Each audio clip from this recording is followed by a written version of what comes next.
بھائی نے سوال کیا کہ حضرت علی رضی اللہ تعالیٰ عنہ کو مولا کہنا کیسا ہے؟ حدیث میں الفاظ من کنت مولا ہوں فہذا علی مولا، جس کا میں مولا ہوں اس کا علی مولا ہے۔ سوال کرنے والا دیکھو کتنا شیعت سے متاثر ہے کہ وہ سوال میں یہ نہیں کہہ رہا ہے نبی صلی اللہ علیہ وسلم کو مولا کہنا کیسا ہے، یہ ہے شیعت کا پروپیگنڈا۔ کتنی آرام سے تم نے قبول کر لیا۔ ابے حدیث میں پہلے علی کا نام تھوڑی ہے، پہلے کس کا ہے؟ پہلے کس کا ہے؟ محمد الرسول اللہ صلی اللہ علیہ من کنت مولا ہوں، جس کا میں مولا ہوں، تو پہلے مولا کس کو ماننا چاہیے تھا؟ بتائیے اب بتائیے بھائی، نبی صلی اللہ آج تک بولا تم نے مولا محمد؟ بولا نہیں نا؟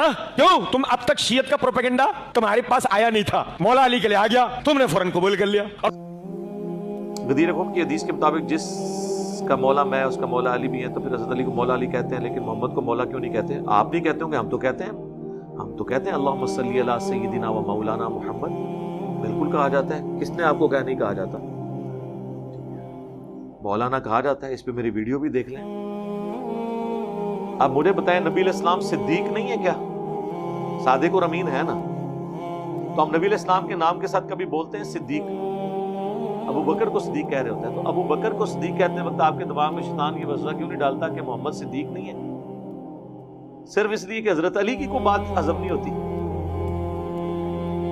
اگر کوئی فاروق ہے حق اور باطل میں تمیز کرنے والا، وہ نبی علیہ السلام ہے۔ صحیح بخاری میں حدیث ہے، محمد فرق بین الناس، محمد لوگوں میں حق اور باطل میں فرق ہے۔ تو رسول اللہ کو تو کبھی کسی نے محمد فاروق نہیں کہا، حضرت عمر کو ہی فاروق کہا جاتا ہے۔